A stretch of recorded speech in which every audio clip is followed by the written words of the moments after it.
Ito ang balita ngayon, trending at pinag-uusapan ngayon sa mundo ng social media. Ang di umano'y balitang matapos ang tila kalunos-lunos na sinapit ng Chief of Staff ng Office of the Vice President na si Attorney Zuleika Lopez at ang tila walang katapusang pangbabatiko sa Vice President na si Sara Duterte dahil sa di umano'y pang-power tripping ng mga nasa pamahalaan. Particular na dito ang miyembro ng House of Representatives na si Joel Chua. Matapos tila nag-agaw buhay ang Chief of Staff ng Office of the Vice President at dinala ito sa St. Luke's Medical Center. Senator Bato de la Rosa, Robin Padilla at Sagip Party List Representative Rodante Marcoleta nilusob mismo at pinuntahan at tila binasag na ang katahimikan sa harap mismo ng media at sa taong bayan kasama ang Vice President na si Sara Duterte. Pero bago ang lahat, kung bago ka pa lamang sa aming channel, please huwag kalimutang mag-like, subscribe at i-click ang notification bell para mas maging updated ka pa lalo sa lahat pa ng bagong video na i-upload namin. At eto na nga mga kababayan, isa-isa nang nagsalita at sinampal ng katotohanan ang mga kabulastugang tripping na ginagawa di umano ngayon ng gobyernong Ngagva at ang mga ilang buayang mambabatas sa panggigipit na ginagawa nito sa Vice President na si Sara Duterte at ang di makatarungang kalunos-lunos na nangyari sa kanyang Chief of Staff na si Attorney Zuleika Lopez. Ayon pa sa matinding pahayag ng senador na si Robin Padilla, ignoring signs can really be dangerous. Read everything that is happening. Signs are not signs without the obvious message. What is clear should not be disregarded. Ang pagwawalang bahala sa mga palatandaan ay maaring maging talagang panganib. Basahin ang lahat ng nangyayari. Ang mga palatandaan ay hindi magiging mga palatandaan kung walang malinaw na mensahe. Ang malinaw ay hindi dapat baliwalain. Ang pag-iisang tabi ng palatandaan ay siguradong may patutunguhang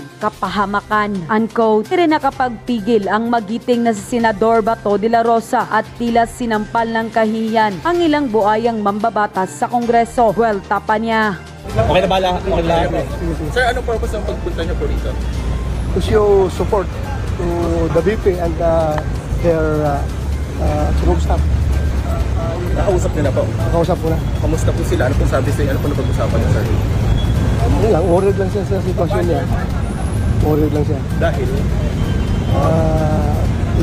Hindi siya sigurado. She's not sure of what will happen to her. Kanina po? Si Laika. Kayo, sir, anong thoughts niyo sa mga nangyayari nito?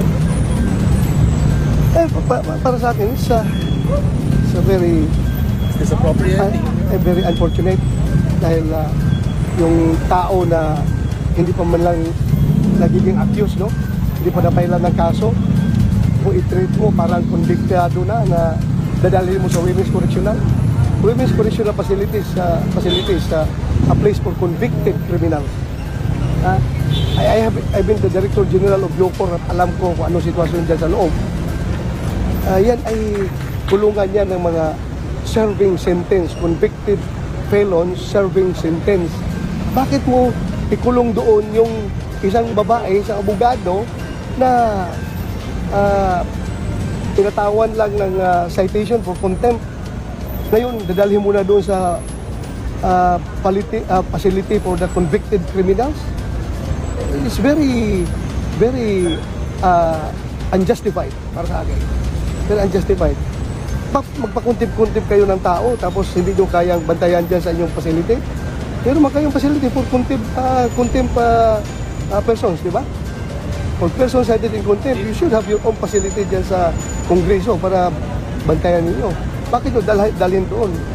Okay lang sana kung doon dalhin sa Quezon City Police District detention, mga ganon. Pero yung detention cell ng mga criminal ay ng mga that's the worst for me na ikulong mo isang taong cited in contempt lang. Alam na ba ito ni former President Duterte? Nakausap niyo na ba siya? Tingin niyo, aware na siya dito? Ay, dito, wala pa kami punta kasi kagabi pa ako, galing kong Baguio, natutulog ko sa Baguio, noong alas 2. Ginising ako, tinawagan ako na humihingi ng tulong si BP Inday Sara sa sitwasyon nila doon sa doon sa house. Kaya bumaba kagad ako, bumiyahe kagad ako dito from Baguio. Para matingnan lang kung anong sitwasyon nila. As a senator, may magagawa po ba kayo anything to help kung sa klono ni Sara? Well, pag-aralan natin because we observe, even though we observe interparliamentary courtesy. Hindi tayo pwede magkailan sa trabaho nila. Sila rin, hindi pwede magkailan sa trabaho namin. So, yan ang binabantayan natin. Pero ito nga lang, nakakomento lang ako na hindi po maganda talaga. Bakit ang isang person na cited in contempt lang sa isang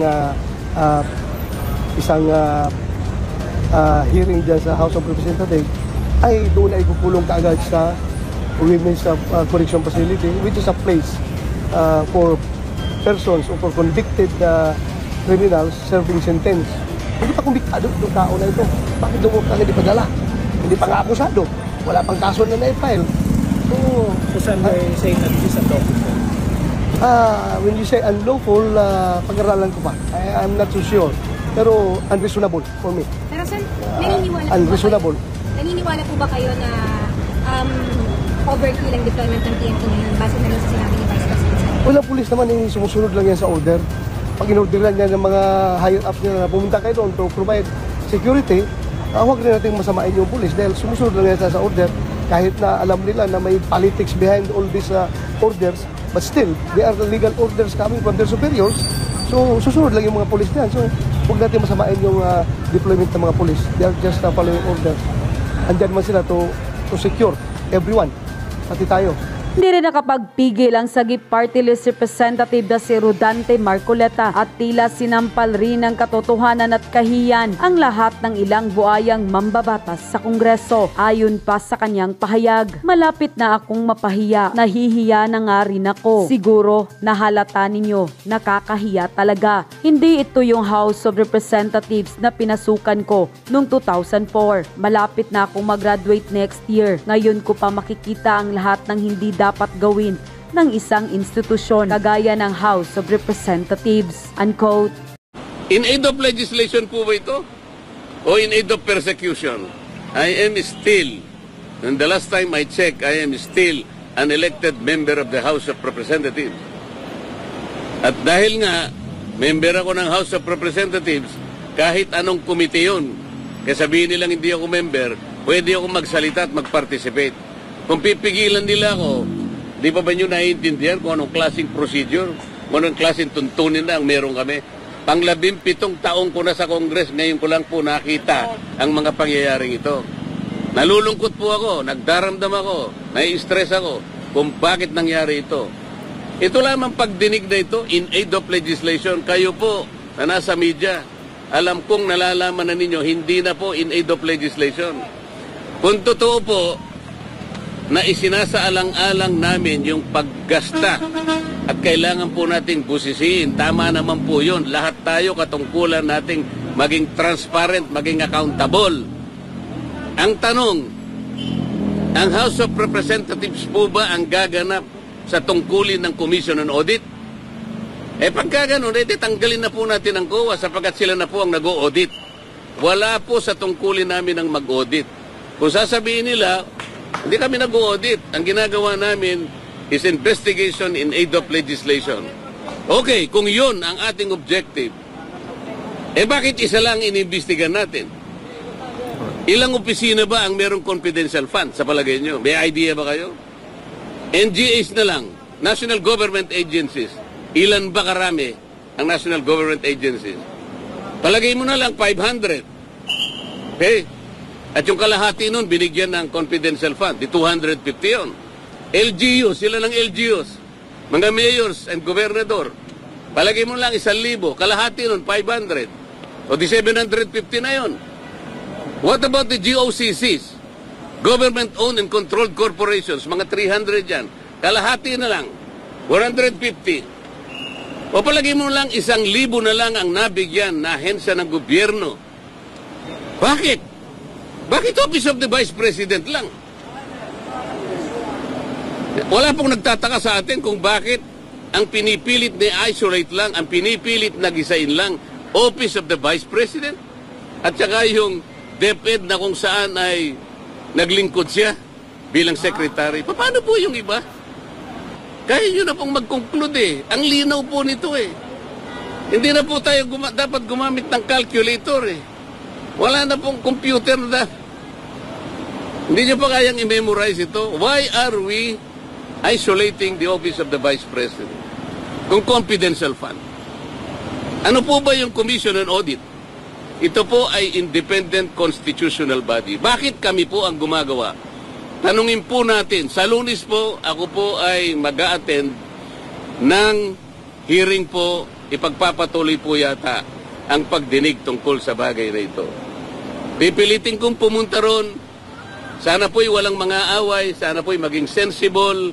Sana po ipakita nila the better arguments. Wala na po sanang agawan ng hopya para tayong lahat po ay masaya. Para lahat makinabang po ang taong bayan. Ibig ko sabihin, sensible questioning, sensible arguments, wala na po kasi yung quality of debates eh. Wala na po eh. Noon po, yung unang pasok ko sa Congress, napaka-maingat namin kasi pag-address sa bawat isa sa amin. The Honorable Gentleman from Bohol, ganun kami. The Distinguished Congresswoman from Leyte. Eh ngayon po hindi. Duduruin ka pa eh. Sabi pa ng isa. Sasamahan pa yung panlalaki ng mata eh. Are you rebuking this committee? Nakakita po kayo ng ganun? Nakakita na po kayo ng ganun? Ngayon ko lang po nakita, ewan ko po sa inyo, sa dami po ninyo, kung hindi po nyo nakikita ang nangyayari. Eh sabi ko nga po sa kanya, sa magitan ng isang programa ko kahapon, palagay ko dapat mungkahi sa kanya, mag-resign na muna siya na member ng Congress at kung sakali pong siya'y tatanggapin na COA auditor, at saka po siya mag-audit. Yun po, tatanggapin ko yun kung sakasakali na siya po ay i-hire ng COA at nakita nila na pinakamagaling mag-audit, okay na po sa akin yun. Pero wag ka muna maging congresswoman. Mag-auditor ka na lang muna para po yung gawain natin nasa mandato. Yun lang po yung gusto kong ipaliwanag sa inyong lahat. Bakit hindi pa po mapakulong si Franz Castro? Convicted na po siya, di ba? Kriminal na siya. Eh kasi naman hindi pa final ang executory. RTC lang po ang nagpakulong. Ang nag-charge sa kanya, na-convict siya, ngunit meron po tayong mga appeals. Pwede siguro po nag-appeal siya sa Court of Appeals. Kung sakasakali pong ma-confirm naman ng Court of Appeals yun, ma-affirm, pupunta pa po siya sa Korte Suprema. Ang Korte Suprema lang po ang final and executory arbiter. At pagkatapos po nun, kung sakasakali na i-affirm ng Korte Suprema yung naging hatol ng mga hukuman sa kanya, doon pa lang po siya makukulong. Hindi ba ito insulto sa mga abogado na siya hindi siya abogado, convicted pa siya, siya hindi nakukulong, siya pang nagpakulong sa isang abogado? Actually, nakaka-insulto doon sa paraan na sinasabi niya, itong abogadong ipinakulong nila, ang sabi nila, obstruction of procedures. Baka hindi niya naintindihan kung ano yung obstruction. Ang una pong nag-obstruct ay yung Commission on Good Government. Ang pangalan po kasi ng ng committee is Committee on Good Government. O salaminin natin. Sabi po nila, sinight for contempt nila yung staff ng OBP sapagkat di umano siya ay nag-obstruct ng procedures and processes of the court. Sino po ang kauna-unahang nag-obstruct?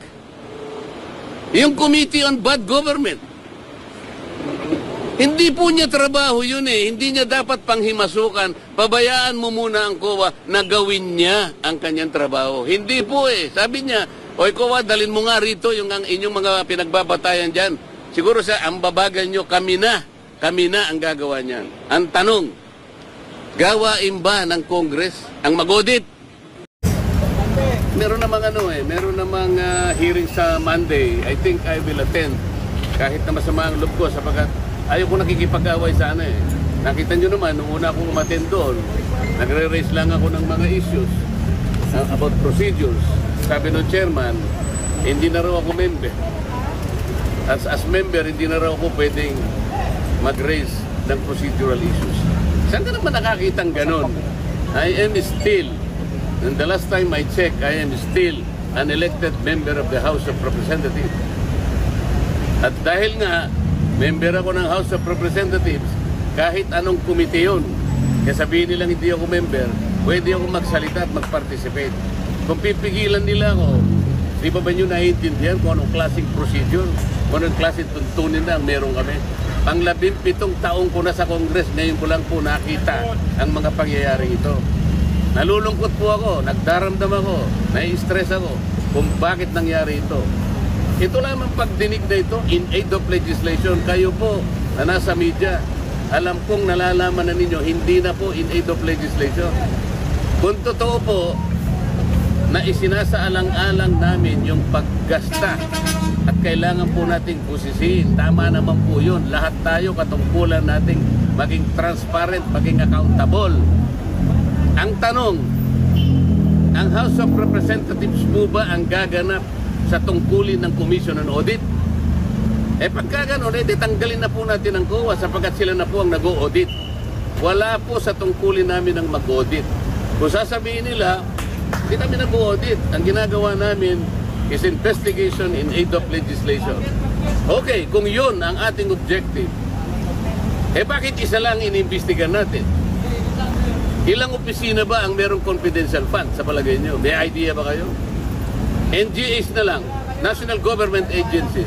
Ilan ba karami ang National Government Agencies? Palagay mo na lang 500. Okay? At yung kalahati nun, binigyan ng confidential fund, di 250 yun. LGUs, sila ng LGUs, mga mayors and gobernador, palagay mo lang 1,000, kalahati nun 500, o di 750 na yun. What about the GOCCs? Government-owned and controlled corporations, mga 300 yan, kalahati na lang, 450. O palagay mo lang 1,000 na lang ang nabigyan na ahensya ng gobyerno. Bakit? Bakit Office of the Vice President lang? Wala pong nagtataka sa atin kung bakit ang pinipilit na isolate lang, ang pinipilit na gisain lang, Office of the Vice President. At saka yung DepEd na kung saan ay naglingkod siya bilang Secretary. Paano po yung iba? In aid of legislation po ba ito? O in aid of persecution? Kaya yun na pong mag-conclude eh. Ang linaw po nito eh. Hindi na po tayo dapat gumamit ng calculator eh. Wala na pong computer na. Hindi nyo pa kayang i-memorize ito. Why are we isolating the Office of the Vice President? Kung confidential fund. Ano po ba yung Commission on Audit? Ito po ay independent constitutional body. Bakit kami po ang gumagawa? Tanungin po natin. Sa Lunes po, ako po ay mag-a-attend ng hearing po, ipagpapatuloy po yata ang pagdinig tungkol sa bagay na ito. Pipilitin kong pumunta ron. Sana po'y walang mga away, sana po'y maging sensible, sana po ipakita nila the better arguments. Wala na po sanang agawan ng hopya para tayong lahat po ay masaya. Para lahat makinabang po ang taong bayan. Ibig ko sabihin, sensible questioning, sensible arguments. Wala na po kasi yung quality of debates eh. Wala na po eh. Noon po, yung unang pasok ko sa Congress, napaka-maingat namin kasi pag-address sa bawat isa sa amin. The Honorable Gentleman from Bohol, na ganun kami. The Distinguished Congresswoman from Leyte. Ngayon po hindi. Duduruin ka pa eh. Sabi pa ng ito. Sasamahan pa yung panlalaki ng mata. Are you rebuking this committee? Nakita po kayo ng gano'n? Nakakita na po kayo ng gano'n? Ngayon ko lang po nakita, ewan ko po sa inyo, sa dami po ninyo, kung hindi po nyo nakikita ang nangyayari. Hindi po namin trabaho ang mag-audit. Yun pong audit observation memo o kaya notice of disallowance. By their very nature, ito po'y confidential. Confidential po eh. Bakit po ang House of Representatives kukunin nila po yung mga dokumento at sila mismo ang gagawa ng gawain ng COA? Ang ibig bang sabihin, gagawa po ba sila ng batas para i-abolish na po ang COA? Hindi po nila magagawa yun.